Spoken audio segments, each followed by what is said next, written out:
యోగాతో బరువు తగ్గటం సులభం కేవలం 21 రోజుల్లో. నమస్తే, వెల్కమ్ టు ఐ డ్రీమ్. నేను మీ విజిత.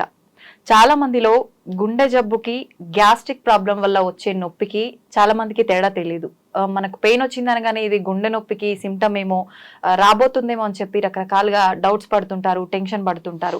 నిజంగా అసలు హార్ట్ అటాక్ వల్ల వచ్చే పెయిన్ ఎలా ఉంటుంది? చాలా మందిలో సహజంగా హార్ట్ అటాక్ అనేది సడన్ గానే వస్తుంది. పెయిన్ సిమ్టమ్స్ మనం అయితే ఐడెంటిఫై చేయలేము. ఇవన్నీ ఏ రకంగా ఉంటాయో ఇప్పుడు సార్తో మాట్లాడి తెలుసుకుందాం. ప్రస్తుతం నాతో పాటు ఉన్నారు కన్సల్టెంట్ కార్డియాలజిస్ట్ లక్కిరెడ్డి కిరణ్ కుమార్ రెడ్డి గారు. ఇప్పుడు సార్తో మాట్లాడిద్దాం. నమస్తే సార్. నమస్తే అండి.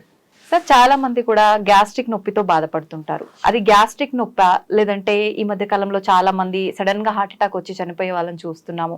అలా జరిగింది, నాకు కూడా అలానే జరుగుతుందా, ఇది గుండె నొప్పేమో, ఇలాంటి డౌట్స్ చాలా మందిలో ఉన్నాయి. నిజంగా ఈ రెండు నొప్పుల మధ్య ఇది హార్ట్ పెయినా లేదా గ్యాస్ట్రిక్ పెయినా అని తెలుసుకోవాలంటే ఏ రకంగా తెలుసుకోవచ్చు sir? It's very important.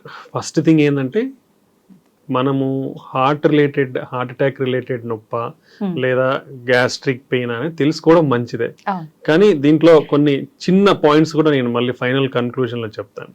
First ఏంటంటే హార్ట్ అటాక్ రిలేటెడ్ పెయిన్ అనేది మనకి పర్టికులర్లీ లెఫ్ట్ సైడ్, అంటే మన గుండె ఎక్కడ లెఫ్ట్ సైడ్ లో ఉంటుంది. సో లెఫ్ట్ సైడ్ లో బరువుగా ఉండడం ఇంపార్టెంట్. అంటే ఇప్పుడు ఫర్ సపోజ్ ఒక ముగ్గురు నలుగురు కలిసి మీ చెస్ట్ టైట్ హ్యాండ్స్ పెట్టి స్క్వీజ్ చేస్తారు, పిసికేస్తారంటారు చూడండి మనిషిని, అలా పిసికేసినట్లు అంత బరువు ఉండడం, లేదా సమ్ ఒక 100 kg బరువు ఛాతి మీద పెట్టినట్లు ఉండడం, అంటే హెవీనెస్ అంటాం. సో ఆ హెవీనెస్ అనేది చాలా ఇంపార్టెంట్. యూజువల్ గా ఎవరైనా సివియర్ పెయిన్ ఉన్న వాళ్ళు ఇలా చూపిస్తారు, చాలా బరువు ఉందన్నట్లు గుండె మీద. This is called typical classical sign అంటాం. లెవైన్ సైన్ అని కూడా మనకి స్పెసిఫిక్ నేమ్ కూడా ఇచ్చారు. ఓకే, సో అది ఇంపార్టెంట్ థింగ్. దాంతో పాటు ఏమవుతుందంటే ఎయిర్ హంగర్. మనకి అంత డిస్కంఫర్ట్ ఉన్నప్పుడు ఏమవుతుందంటే మనకి ఊపిరి పీల్చుకోవడం చాలా ఇబ్బంది అనిపిస్తుంది. అది సెకండ్ పాయింట్. దాంతో పాటు మనకి విపరీతంగా చెమటలు పట్టే అవకాశం ఉంటుంది. దెన్ మనకి రేడియేటింగ్ పెయిన్ అంటాం. ఈ పెయిన్ అనేది మనకు నర్వ్స్ రిలేటెడ్ అన్ని ఉంటాయి కాబట్టి, సో ఈ పెయిన్ అనేది మనకి కామన్ గా లెఫ్ట్ భుజానికి, లెఫ్ట్ ఈ చేతికి పెయిన్ పాకే అవకాశం ఉంటుంది. ఓకే, ఇది మెయిన్ పాయింట్. ఈ 4 సమ్ టైమ్స్ కొందరిలో వామిటింగ్ వచ్చినట్లు ఉండడం కానీ వామిటింగ్ అవ్వడం కానీ జరగచ్చు. సో ఈ కాంపనెంట్స్ అన్ని important heart attack related pain అనేది. ఇలా కాకుండా ఈ పెయిన్ అనేది ఇక్కడ రావచ్చు, రైట్ సైడ్ చేతికి కూడా పెయిన్ రావచ్చు, లేదంటే కడుపులో కూడా నొప్పి రావచ్చు. సమ్ టైమ్స్ ఈ కింద భాగం చెస్ట్ లో కూడా మాత్రమే నొప్పి ఉండొచ్చు. సో ఇలా ఓన్లీ జా పెయిన్ అంటాం, దవడ నొప్పి మాత్రం కూడా ఉండొచ్చు. సో ఇలా కూడా ప్రజెంట్ అవ్వచ్చు. అంటే ఇదే ఈ మాదిరిగానే పెయిన్ ప్రజెంట్ అవుతుంది అనేది డెఫినెటివ్ కాదు. ఇలా ఉంటే majority of the time heart attack related. ఇలా కాకుండా వేరే రకంగా వచ్చినా హార్ట్ అటాక్ ఉండే అవకాశం ఉంటుంది. అది ఫస్ట్ ఉంటుంది.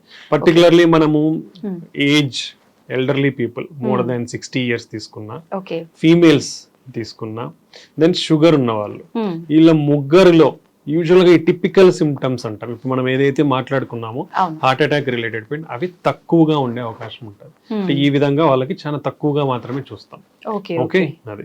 So next gastric related pain. Usual gastric అంటే ఏంటి? గ్యాస్ పెయిన్ అంటారు, ఇంకోటి అల్సర్ పెయిన్ అంటారు. సో మనకి పెప్టిక్ అల్సర్ అంటాం. మన బాడీ అంటే మన పొట్టలో యాసిడిటీ, అంటే యాసిడ్, మన స్టమక్ లో యాసిడ్ ఉంటుంది, అది ఎక్కువ అయిపోయి మనకి అది రిఫ్లక్స్ అంటాం. గ్యాస్ట్రో ఈసోఫేజియల్ రిఫ్లక్స్ డిసీజ్ అంటాం. రిఫ్లక్స్ అంటే ఏంటి? మామూలుగా మనం ఏం తీసుకున్నా పైనుంచి కిందికి ఈసోఫేగస్ అని ఉంటుంది, దానికి వెళ్ళి స్టొమక్ పొట్టలోకి వెళ్ళి ఇంటెస్టైన్స్కి వెళ్ళాలి. అలా కాకుండా మనకి స్పింక్టర్ ఉంటుంది ఈసోఫేగస్ కి, గ్యాస్ట్రిక్.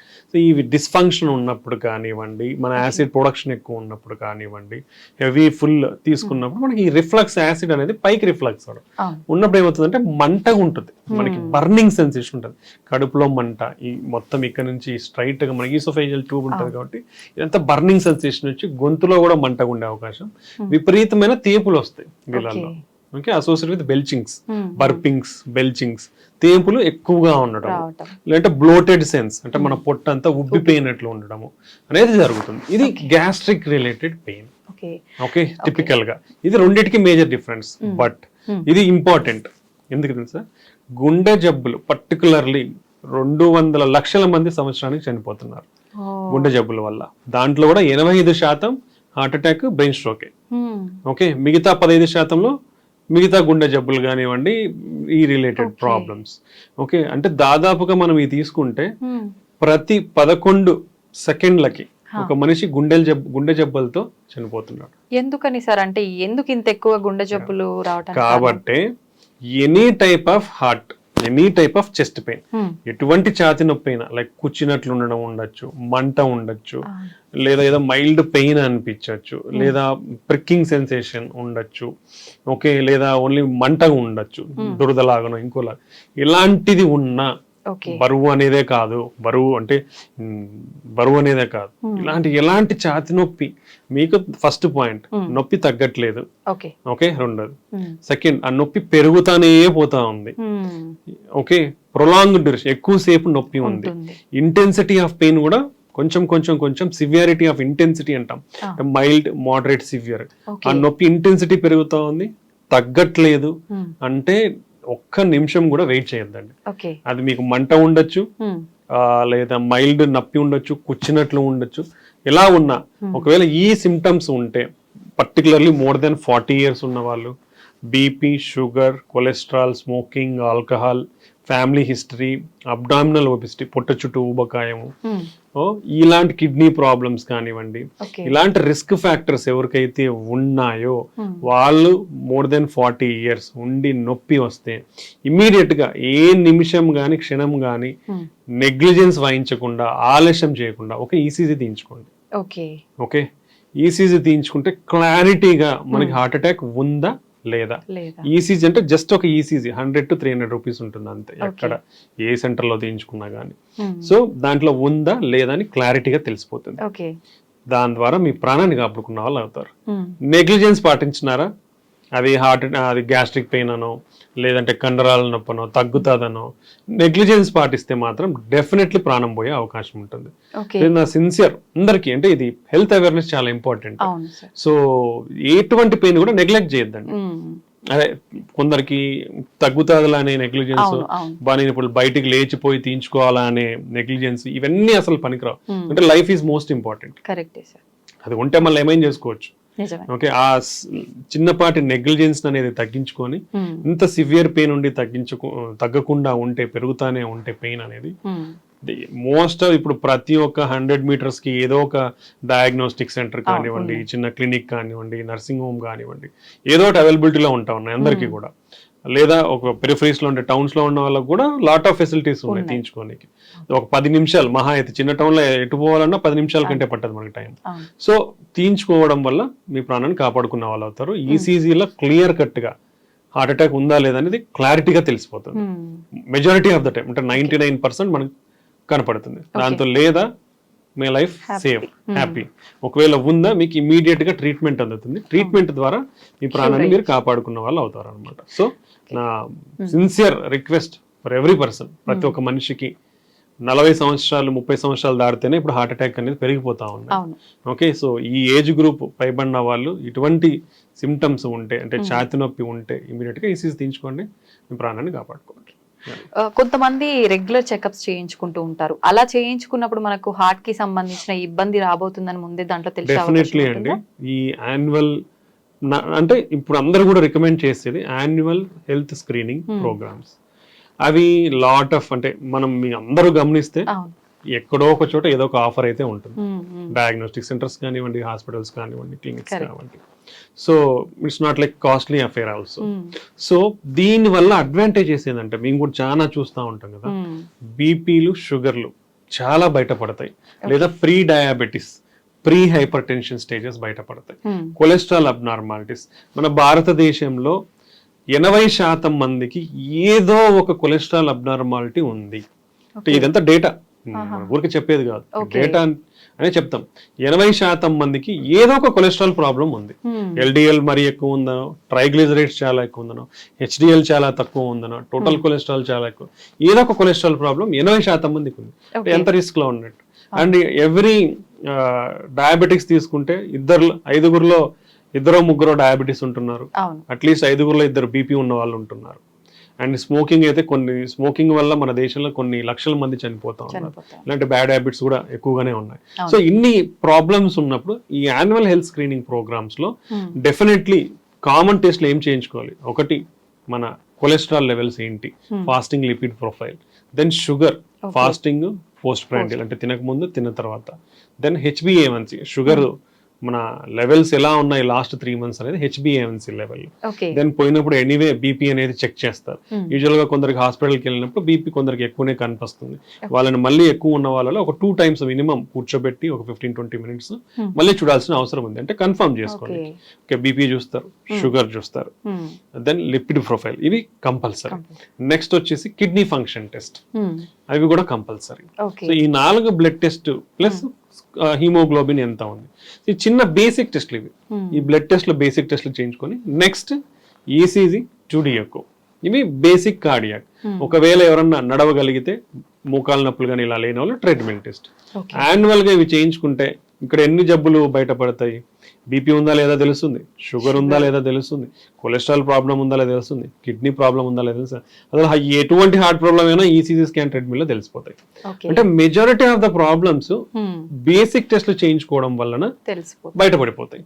ఈ బయటపడినప్పుడు మనం జాగ్రత్తలు తీసుకుంటే అవి అడ్వాన్స్ స్టేజ్ కి పోకుండా మనం ముందు నుంచే జాగ్రత్తలు, లైఫ్ స్టైల్ విధానాల్లో మార్పులు చేసుకోవడం వల్ల కానీ, లేదా మరీ ఎక్కువ లెవెల్స్ లో మనకున్న ప్రాబ్లమ్స్ ఉంటే దాన్ని మందుల ద్వారా కానీ మనం కంట్రోల్ చేసుకునే అవకాశం ఉంటుంది. సో ECG 2D ఎకో, ఈ 2 టెస్ట్లతో ఎటువంటి గుండె ప్రాబ్లం అయినా మనం కనిపెట్టచ్చు. మాక్సిమం మెజారిటీ ECG లో కానివ్వండి, 2D ఎకో స్కాన్ లో కానివ్వండి తెలిసిపోతుంది. సార్, చాలా మంది మూవీస్ లో చూస్తుంటాం ఎక్కువగా, రియల్ గా అంటే అంత ఐడియా లేదు కానీ పక్కన పడుకున్న వాళ్ళని కూడా పిలవటానికి వాయిస్ రాకుండా సడన్ గా పెయిన్ ఎక్కువైపోయి చాలా ఇబ్బంది పడ్డట్టుగా మనం చూస్తుంటాం. నిజంగా అలా జరుగుతుందా? వాయిస్ కూడా రాకుండా హార్ట్ పెయిన్ వచ్చినప్పుడు అంత ఇబ్బందిగా అలా ఉంటుందా? అంటే హార్ట్ అటాక్స్ వచ్చినప్పుడు మెజారిటీ ఆఫ్ ద పీపుల్ ఈ డిఫరెంట్ టైప్స్ గా ప్రజెంట్ అవ్వచ్చు. అందరూ తెలుసుకోవాలి. కొందరు సైలెంట్ హార్ట్ అటాక్స్, అంటే వాళ్ళకు వచ్చినట్లు కూడా తెలియదు బట్ అఫెక్ట్ అవుతారు ఒకటి. దెన్ కొందరు సడన్ గా చనిపోతారు, అంటే నిద్రలో హార్ట్ అటాక్స్ వస్తే సడన్ గా చనిపోతారు. ఓకే, దెన్ హార్ట్ అటాక్ వచ్చి మనం హాస్పిటల్కి వెళ్ళే ఇంత advancements in transport, treatment, diagnostic facilities వచ్చినా కూడా even at this advanced world almost nearly to 50% of the heart attack cases హాస్పిటల్కి వెళ్ళక ముందే కూడా చనిపోతున్నారు. ఓకే, బికాస్ ఆఫ్ నెగ్లిజెన్స్ కానివ్వండి, డిలే ఇన్ డయాగ్నోసిస్ కానివ్వండి, ర్యాపిడ్ మనకి అడ్వాన్సెస్ వచ్చేసాయి డయాగ్నోస్ చేయడంలో కానివ్వండి, ట్రాన్స్పోర్టేషన్ లో కానివ్వండి. But even now majority of the heart attacks ఇంకా హాస్పిటల్కి రాకముందే ప్రాణాలు కోల్పోతున్నారంటే మనం దాని ఆవశ్యకతను గుర్తుంచుకోవాలి, ఎంత సిగ్నిఫికెంట్ అనేది. Okay, then definitely severe intense pain ఉన్నప్పుడు మనకు అసోసియేటెడ్ గుండె వీక్ అయ్యే ఛాన్స్ ఉంటుంది. ఆ టైంలో ఆయాసం ఎక్కువ ఉండే అవకాశం ఉంటుంది. సో వాళ్ళు they can't move out of the bed. అంటే సివియర్ గా ఆయాసం ఉందా ఏమవుతుంది, మనం కదలలేము. అండ్ మనకు హార్ట్ వీక్ అయినప్పుడు ఏమవుతుందంటే పంపింగ్ అనేది తగ్గుతుంది. సో పంపింగ్ తగ్గినప్పుడు మనకి వీక్నెస్ కూడా, జనరలైజ్డ్ వీక్నెస్ వచ్చే అవకాశం ఉంటుంది. దెన్ బ్రెయిన్ కు కూడా బ్లడ్ సప్లై తగ్గినప్పుడు గిడ్డినెస్ వచ్చే అవకాశం ఉంటుంది. సో ఇలా జరిగే అవకాశం ఉంటుంది. లేదా మనకు సడన్ ఈ గుండె యొక్క రక్తనాళం సడన్ గా బ్లాక్ అయినప్పుడు రక్తం గడ్డి మనకు వెంట్రికులర్ టెకీకార్డియాస్ అంటాం. అంటే హార్ట్ రేట్ చాలా ఎక్కువ కొట్టుకుంటుంది.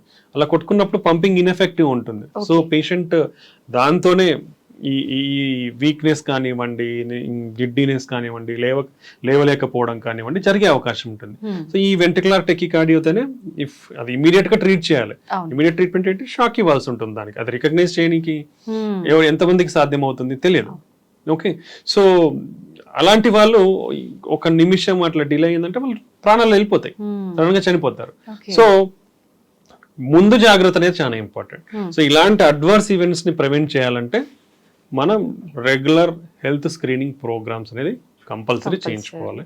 I recommend from 30 years of age, because based on the data 30 years నుంచి మనకి పెరిగిపోతున్నాయి కాబట్టి జాగ్రత్తగా 30 years నుంచే మనం స్క్రీనింగ్ చేసుకుంటే మంచిది. Next family history of heart attack or heart problems ఉన్న వాళ్ళు కంపల్సరీగా, అంటే ఇప్పుడు కొలెస్ట్రాల్ ఒకవేళ ఫ్యామిలీ హిస్టరీలో ఉందనుకోండి, వాళ్ళు from the age of 21 years నుంచే కొలెస్ట్రాల్ స్క్రీనింగ్ అనేది జరగాలి. Very high levels of cholesterol ఫ్యామిలీలో ఉంటే వాళ్ళు 10 years ఆఫ్ ఏజ్ లోనే కొలెస్ట్రాల్ అనేది వాళ్ళ పిల్లలకి చెక్ చేయించాలి. అది డెఫినెట్. అంటే ఇప్పుడు ఫ్యామిలీ హిస్టరీలో ఉన్నప్పుడు రాకుండా ప్రివెంట్ చేసే ఛాన్సెస్, అలా ట్రీట్మెంట్ ఏమైనా ఉంటుందా sir? Family history of heart attack అంటే యూజువల్ గా మనము మగవాళ్ళలో 65 సంవత్సరాల లోపు హార్ట్ అటాక్ తో ఇబ్బంది పడినోళ్ళు, ఆడవాళ్ళలో 55 సంవత్సరాల లోపు ఇబ్బంది పడినోళ్ళు ఉంటే అది సిగ్నిఫికెంట్ ఫ్యామిలీ హిస్టరీ అని కన్సిడర్ చేస్తాం. సో వాళ్ళలో రాకుండా ఉండాలంటే మనం డెఫినెట్లీ ఈ అన్ని టెస్టులు అనేది ఎంత ఎర్లీగా పాసిబుల్ అయితే అంత ఎర్లీగా స్క్రీనింగ్ అనేది స్టార్ట్ చేసుకుని వచ్చింది. సో ఇలాంటి వాళ్ళలో 21 సంవత్సరాలకు మనం టెస్ట్ చేయించుకున్నప్పుడు ఒకవేళ నార్మల్ ఉంటే 5 సంవత్సరాలకు ఒకసారి చెక్ చేయించుకోవచ్చు. బట్ అట్లీస్ట్ మనకు తెలుస్తుంది మనకి ఏదైనా ప్రాబ్లం ఉందా లేదా అనేది. కొన్ని కంజైనైటల్ కొలెస్ట్రాల్ అబ్నార్మాలిటీస్ ఉంటాయి, జెనెటిక్ అబ్నార్మాలిటీస్ ఉంటాయి. సో వాళ్ళలో కొన్ని ఈ కొలెస్ట్రాల్ ప్రొడక్షన్ దాంట్లో స్టెప్స్ ఉంటాయి, చాలా బయోకెమికల్ స్టెప్స్ ఉంటాయి. అలా ఎంజైమ్ డెఫిషియన్సీస్ కానివ్వండి, ఇలా ఉన్న వాళ్ళలో కొలెస్ట్రాల్ చాలా అబ్నార్మల్ గా ఉండే అవకాశం ఉంటుంది. అలాంటి వాళ్ళలో ఒక్కొక్కరికి ఈ చిన్న బంప్స్ లాగా ఉంటాయి. మన టెండాన్ గ్జాంథోమస్ అంటాం, ఐలిడ్స్ దగ్గర గ్జాంథోమస్ అంటాం. అంటే కొంచెం వైట్ కలర్ గా ఉండే చిన్న బుడపలాగా వచ్చే అవకాశం ఉంటాయి అనమాట. సో అలా ఎవరికన్నా ఉంటే వాళ్ళని ఐడెంటిఫై చేయగలుగుతాం మనం. అలాంటి వాళ్ళు definitely familial cholesterol, genetic cholesterol abnormals ఉండొచ్చు. అలా కాకుండా ఈ జెనెటిక్ అబ్నార్మల్స్ లో మన ఆర్కస్, మన కంటి కార్నియా ఉంటుంది, దాని చుట్టూ తెల్లగా కూడా అయ్యే అవకాశం ఉంటుంది. సో ఈ రెండే మనకు జెనెటిక్ కొలెస్ట్రాల్ ప్రాబ్లమ్స్ లో మనకు యూజువల్ గా బయట కనిపించేది. సో అలాంటివి ఉన్నప్పుడు అర్లీగా ఐడెంటిఫై చేసి వాళ్ళకి టెస్ట్లు చేయించుకుంటే మనం దాన్ని కంట్రోల్ గా, అగ్రెసివ్ గా కంట్రోల్ చేసే అవకాశం ఉంటుంది. ఎందుకంటే ఎంత కొలెస్ట్రాల్ ఎక్కువ ఉంటే అంత రిస్క్ జోన్ లా ఉన్నట్లు. సో అర్లీ ఐడెంటిఫికేషన్ చేయగలిగితే మనం దాన్ని తగ్గించుకునే అవకాశం ఎక్కువగా ఉంటుంది అనమాట. ఓకే. సార్ జనరల్ గా మన చిన్న పిల్లలకు కూడా తెలుసు స్మోకింగ్ చేస్తే లంగ్స్ పాడవుతాయి అని చెప్పి. మరి లంగ్స్ ఎఫెక్ట్ అవుతుంది అని తెలుసు, కానీ దీని వల్ల హార్ట్ ఎలా ఎఫెక్ట్ అవుతుంది, ఈ ప్రాసెస్ ఎలా జరుగుతుంది? ఇప్పుడు స్మోకింగ్ చూస్తే స్మోకింగ్ లో హార్మ్ఫుల్ కెమికల్స్ అనేది చాలా ఉంటాయి. నికోటిన్ ఒకటే కాదు, నికోటిన్, టార్, హెవీ మెటల్స్ అంటాం, ఇలాంటివి చాలా ఇంప్యూరిటీస్ ఉంటాయి స్మోకింగ్ లో. అది అందరూ తెలుసుకోవాలా. ఓకే, ఇలాంటి అన్ని కెమికల్స్ వల్ల మన బాడీలో ఏమవుతుందంటే లంగ్స్ లోకి ఎంటర్ అయినప్పుడు స్లోగా it will enter into blood stream. ఆ కాంపౌండ్స్ అన్ని కూడా బ్లడ్ స్ట్రీమ్ లోకి ఎంటర్ అవుతాయి. ఎంటర్ అయినప్పుడు ఇన్ఫ్లమేషన్ అంటాం. ఇన్ఫ్లమేషన్ అంటే చెడు కణాలు. ఇప్పుడు మనం ఫర్ సపోజ్ తీసుకుంటే చీము అంటాం, it's like pus or something, that is all inflammatory reaction అదంతా. అలానే మన బాడీలో ఈ ఇన్ఫ్లమేషన్, చెడు కణాలు అనేది రియాక్ట్ అవుతాయి. ఇది ఫారిన్ ఆబ్జెక్ట్స్ కదా ఇవంతా బాడీలో. వచ్చినప్పుడు ఇన్ఫ్లమేషన్ పెరిగినప్పుడు ఏమవుతుందంటే మన వెజల్ లో డ్యామేజ్ జరుగుతూ వస్తుంది అనమాట. సో ఎప్పుడైతే వెజల్ డ్యామేజ్ అవుతుందో, సో వీళ్ళల్లో ఏమవుతుంది, స్మోకింగ్ చేసే వాళ్ళు ఇన్ఫ్లమేషన్ ఎక్కువ అవుతుంది. ఆక్సిడేటివ్ స్ట్రెస్ అంటాం, మన బాడీలో ఈ బయోకెమికల్ ఆక్సిడేటివ్ స్ట్రెస్ అనేది ఎక్కువ అవుతుంది. నెక్స్ట్ కొలెస్ట్రాల్ అక్యుములేషన్ పెరుగుతుంది. నెక్స్ట్ బ్లడ్ క్లాటింగ్ టెండెన్సీ, రక్తం గడ్డగట్టే టెండెన్సీ పెరుగుతుంది.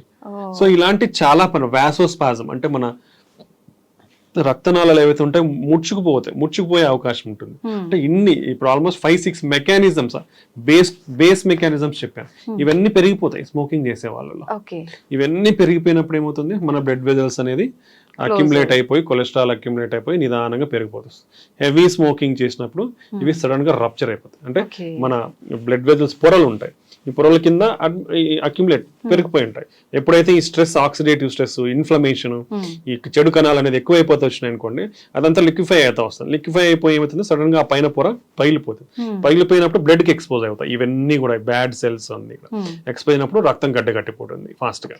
పోయినప్పుడు సడన్ హార్ట్ అటాక్ వస్తుంది. సో సడన్ అటాక్ లో చనిపోయే ప్రమాదం కూడా ఎక్కువ ఉంటుంది. సో ఇన్ని మెకానిజమ్స్ వర్క్ అవుతాయి స్మోక్ చేసే వాళ్ళలో. కాబట్టి స్మోకింగ్ ఈజ్ అబ్సల్యూట్లీ డేంజరస్. ఇది ఓన్లీ హార్ట్ అటాకే కాదు, స్మోకింగ్ వల్ల బ్రెయిన్ స్ట్రోక్స్ కూడా ఎక్కువగా వచ్చే అవకాశం ఉంటుంది. And lot of cancers. Okay, ఇది నెక్స్ట్. ఒకవేళ స్మోకింగ్ మీరు మానేయాలనుకుంటే కూడా మీ హార్ట్ అటాక్ రిస్క్ తగ్గనికి మానేసిన తర్వాత 10 సంవత్సరాలు పడుతుంది. సో స్మోకింగ్ మానేసిన తర్వాత కూడా మీరు 10 సంవత్సరాల వరకు హై రిస్క్ లో ఉన్నట్లు. అంటే దానివల్ల ఎంత రిస్క్ అనేది అర్థం చేసుకోవాలి. దీనికి కొలాబరేటివ్ మెజర్స్ అనేది చాలా ఇంపార్టెంట్. పర్సన్ మోటివేషన్ ఉండాలి, అంటే దాని దగ్గరికి వెళ్లకుండా. ఓకే, దెన్ ఒకవేళ పొరపాటున అలవాట్లో ఉంటే దాన్ని తగ్గించుకొని కూడా హై లెవెల్ ఆఫ్ మోటివేషన్ కావాలి. దెన్ దాని సపోర్టివ్ మెడికేషన్స్ ఉండాలి, సైకో బిహేవియరల్ థెరపీ అవసరం ఉంటుంది. Then governments also should bring lot of policies. That's not in our matter of range, అది వాళ్ళు చూసుకోవాల్సిన అవసరం కూడా ఉంటుంది. లాట్ ఆఫ్ తెస్తున్నారు, అంటే they are displaying ads to avoid smoking అనేది. సో ఇంకో ఇంపార్టెంట్ కాంపోనెంట్ ఏంటంటే మనం తాగితేనే మనకు రిస్క్ ఉంది, మనం ఖాళీగా మనం తాగము, మన పక్కన వాళ్ళు కాలుస్తున్నారు, మనం సేఫ్ అనేది wrong. Okay. This is called second hand smoke అంటాం. సెకండ్ హ్యాండ్ స్మోక్ అంటే పక్కనోళ్ళు తాగినా మనం పీల్చుకుంటున్నాం. సెకండ్ హ్యాండ్ స్మోక్ వల్ల కూడా దగ్గర సంవత్సరానికి 5 లక్షల మంది చనిపోతున్నారు. ఓకే, సో మీరు ఉన్నప్పుడు మీ చుట్టుపక్కల ఎవరన్నా స్మోక్ చేస్తా ఉంటే కూడా డోంట్ ఎంకరేజ్, బికాస్ మీ ఆరోగ్యం రిస్క్ లో ఉంటుంది. ఓకే, దట్ ఈస్ సేమ్ ఈ సెకండ్ హ్యాండ్ స్మోక్ వల్ల కూడా. ఇప్పుడు ఫర్ సపోజ్ ఫ్యామిలీలో పేరెంట్స్ సిగరెట్ కాలుస్తున్నారు, పిల్లలు ఉంటారు, మీ పిల్లల గ్రోత్ కూడా అఫెక్ట్ అవుతుంది. గుర్తుపెట్టుకోండి, బోన్ గ్రోత్ కానివ్వండి, రెగ్యులర్ ఈ గ్రోత్ కానివ్వండి, వాళ్ళలో ఈ సేమ్ థింగ్ రిలేటివ్ అన్నీ కూడా అఫెక్ట్ అయ్యే ఛాన్స్ ఉంటుంది. కాబట్టి పెద్దవాళ్ళు తాగేటప్పుడు కూడా మీ ఇంట్లో వాళ్ళ ఆరోగ్యాన్ని కూడా మీరు ఆలోచించండి. ఆలోచించి మీరు మానేస్తే అందరికీ మంచిది. ఎందుకంటే దానివల్ల 0 బెనిఫిట్, 200% హార్మ్ఫుల్. నిజంగా స్మోక్ చేసే వాళ్ళు ఎంతో దూరాన్ని ఉన్నా కూడా మనకు అది వస్తూనే ఉంటుంది, ఆ ఫీలింగ్ తెలుస్తుంది ఎక్కడో స్మోక్ చేస్తున్నారని. నిజంగా ఎంత డిస్టెన్స్ లో మనం ఉంటే అది ఎఫెక్ట్ అయ్యే అవకాశం ఉంటుందంటారు? యూజువల్ గా I think if I smoke here, closed spaces లో ఎంత దూరం ఉన్నా it will be like same. Open అందుకే పబ్లిక్ ప్లేసెస్ లో అండ్ క్రౌడెడ్ ప్లేసెస్ లో even governments band smoking in crowded and public places. Open spaces probably completely open space అంటే probably around 5 meters distance ఉంటే మనకి అంతగా అఫెక్ట్ అవ్వకుండా అవకాశం ఉండొచ్చు. ఓకే సార్, చాలా వరకు హార్ట్ పెయిన్ వచ్చిందనగానే సిపిఆర్ చేస్తూ ఉంటారు. నిజంగా దీని వల్ల రిస్క్ నుంచి బయటపడే అవకాశం ఉంటుందంటారా? హార్ట్ పెయిన్, సిపిఆర్ రెండు డిఫరెంట్. ఓకే, ఇప్పుడు హార్ట్ పెయిన్ వచ్చేది హార్ట్ అటాక్ వల్ల. హార్ట్ అటాక్ అంటే it is common language. Heart attack మనం scientific term is myocardial infarction అంటాం, ఎంఐ అంటాం. హార్ట్ అటాక్ అంటే మన గుండెకి సప్లై చేసే రక్తనాళాల్లో బ్లాక్ ఉండి సడన్ బ్లాక్ అయిపోయినప్పుడు హార్ట్ మజిల్ వీక్ అయ్యేదని హార్ట్ అటాక్ అంటాం. ఓకే, అది హార్ట్ అటాక్. అప్పుడు మనకి ఛాతి నొప్పి కానీ ఇలా వస్తుంది. సిపిఆర్ అనేది మనం చేయాల్సింది ఎప్పుడు అంటే సిపిఆర్ అంటే కార్డియో పల్మోనరీ రీసస్టేషన్. అంటే గుండెని, లంగ్స్ ని మనం రివైవ్ చేస్తున్నామని దాని మీనింగ్. ఓకే, ఇది ఎప్పుడు చేస్తామంటే ఒక మనిషికి 2 ఆగిపోయినప్పుడు చేసే ప్రక్రియనే మనం సిపిఆర్ అంటాం. అంటే ఇప్పుడు ఒక మనిషి ఫర్ సపోజ్ పడిపోయినప్పుడు మనం చేసే పద్ధతి ఏంటంటే ఫస్ట్ మనిషి బతికున్నాడా లేదా చూస్తాం. అంటే వాళ్ళు ఎట్లా చూస్తాము, మనం వాళ్ళని తట్టి చూస్తాం, కదిలించి చూస్తాం, రెస్పాన్స్ లేదు, పలకట్లేదు. దెన్ సెకండ్ స్టెప్ మనం చూడాల్సింది ఊపిరి అంటే అందుతుందా లేదా తనకి. అది మనము ముక్కు దగ్గర వేలు పెట్టినా చెస్ట్ రైజ్ అవుతుందా, చెస్ట్ ఆర్ అబ్డామెన్ పైకి కిందకి తెలుస్తుంది. సో ఈ రెండిట్లో ఏది లేనప్పుడు వాళ్ళ ఊపిరి అందట్లేదు అనేది అర్థం. నెక్స్ట్ మనం గుండె కొట్టుకుంటుందా లేదా అనేది ఎలా తెలుసుకుంటామంటే మనం neck this trachea wind pipe పక్కన మజిల్ ఉందా, మజిల్ మనం స్ట్రైట్ చేస్తే ఇక్కడ మజిల్ తెలుస్తుంది. ఈ రెండింటి మధ్య గుంత ఉందా, ఈ గుంతలో మనం ఫింగర్స్ పెట్టి చూస్తే మన పల్స్ మనకు తెలుస్తుంది. ఓకే, అంటే హార్ట్ బీట్ లాగా. యా, పల్స్ అంటాం. ఓకే, ఇదంటే బ్లడ్ వెజల్ పల్సేషన్స్ కొట్టుకుంటుంటది, బ్లడ్ పంప్ అయినప్పుడు అది పల్స్ తెలుసా. సో ప్రతి ఒక్కరు కూడా ఐడెంటిఫై చేయొచ్చు, ఇది ఈజీ. ఓకే, సో ఇది ప్రతి ఒక్కరు కూడా తెలుసుకోవచ్చు. ఈ పల్స్ ఉందా లేదా అని చూస్తాం. ఎందుకంటే యూజువల్ గా మనం నాడి అనేది జనరల్ గా ఇక్కడ చెక్ చేస్తాం. బట్ మనకి ఎప్పుడైనా హార్ట్ ప్రాబ్లం ఉన్నప్పుడు ఈ నాడి మనకి యూజువల్ గా తెలియదు. ఇది గుండెకి దగ్గరలో ఉంటుంది కాబట్టి ఇక్కడ తెలిసే అవకాశం ఉంటుంది. సో ఈ పల్స్ కూడా లేకుంటే గుండె కూడా కొట్టుకోవట్లేదని అర్థం. సో మనిషి రెస్పాన్స్ లేదు, ఊపిరి లేదు, గుండె కూడా కొట్టుకోవట్లేదు అన్నప్పుడు చేసే బేసిక్ ట్రీట్మెంట్ నే మనం సిపిఆర్, కార్డియో పల్మనరీ రీసస్సిటేషన్ అంటాం అనమాట. దీన్నే బేసిక్ లైఫ్ సపోర్ట్. అంటే కార్డియాక్ అరెస్ట్, కంప్లీట్ గా మనిషి like at the verge of death, ఉన్నప్పుడు చేసే ప్రక్రియనే కార్డియో పల్మనరీ రీసస్సిటేషన్. దీన్నే బేసిక్ లైఫ్ సపోర్ట్. ఇది ప్రతి ఒక్కరూ నేర్చుకోవాల్సిన ప్రొసీజర్. ఇది ప్రతి ఒక్కరు ట్రైన్ అవ్వాలి, రికగ్నైజ్ చేయగలగాలి. అది రికగ్నైజ్ చేసినప్పుడు వాళ్ళ బేసిక్ సిపిఆర్ ఇవ్వగలగాలి. ఇది ఎవ్రీ హ్యూమన్, ఎవ్రీ ఇండివిజువల్ ప్రతి ఒక్కరు నేర్చుకోవాలి కూడా, కంపల్సరీగా నేర్చుకోవాలి. మనం ఏ సోషల్ మీడియా ఛానల్కి పోయినా దీని గురించి అవగాహన ఉంటుంది, ఎలా చేయాలనేది ట్రైనింగ్ ప్రోగ్రామ్స్ కూడా చాలానే జరుగుతూ ఉంటాయి. Everybody should train in this. దానివల్ల అట్లీస్ట్ ఎప్పుడో ఒకసారి మన లైఫ్ టైంలో మనం ఈ సినారియో ఫేస్ అయ్యే ఛాన్స్ డెఫినెట్లీ ఉంటుంది. అట్లీస్ట్ ఒక మనిషికైనా మనం ప్రాణం పోసే అవకాశం ఉంటుంది నిజంగానే. సో ఒక మనిషి ప్రాణం ఈవెన్ సామాన్యుల చేతిలో కూడా ఉంది. సార్, సార్బిట్రేట్ అనే ఒక టాబ్లెట్ మనం వాళ్ళకు హార్ట్ పెయిన్ వచ్చినప్పుడు ఇవ్వటం వల్ల కొంతలో కొంత మనం హాస్పిటల్ కి వెళ్లే లోపు వాళ్ళ ప్రాణాలని కాపాడే అవకాశం ఉంటుందని చెప్పి అంటుంటారు కదా, నిజమే అంటారా? యూజువల్లీ సార్బిట్రేట్ అనేది ఎవరికి పాకెట్ లో ఉండదు. అవును. అది ఎవరి దగ్గర ఉంటుందంటే హార్ట్ అటాక్ తో అఫెక్ట్ అయిన వాళ్ళ దగ్గర మాత్రం ఉంటుంది. వాళ్ళకి ఎప్పుడన్నా పెయిన్ వస్తే తీసుకోండి, సివియర్ పెయిన్ వస్తే మీకు ఆ టైంలో రిలీఫ్ అయ్యేదానికి టైం ఉంటుంది, మీరు రీచ్ అయ్యేదానికి ఉంటుంది అనేసి చెప్తాం. ఎందుకంటే సార్బిట్రేట్ అనేది నైట్రేట్స్ అంటాము. ఇది వాసోడైలేటర్. అంటే మనకి ఇప్పుడు గుండె రక్తనాళాలు ఏమవుతాయంటే మన ఈ ప్లాక్ రప్చర్ అయ్యి క్లాట్ ఫామ్ అవ్వడము లేదా ముడుచుకుపోవడం ఉన్నప్పుడు ఈ సార్బిట్రేట్ ఇవ్వడం వల్ల కొంచెం వాసోడైలటేషన్ అయ్యే ఛాన్స్ ఉండొచ్చు.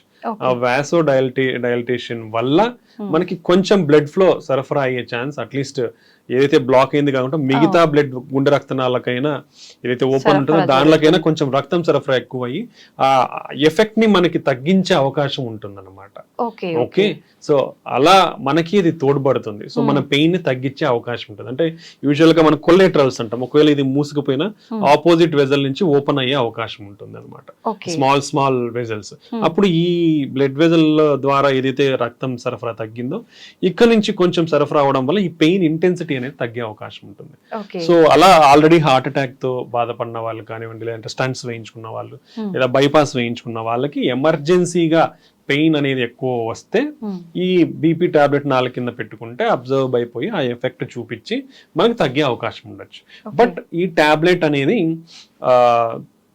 స్పెసిఫికల్గా ఎవరికైతే లో బీపీ ఉంటుందో వాళ్ళలో వాడకూడదు.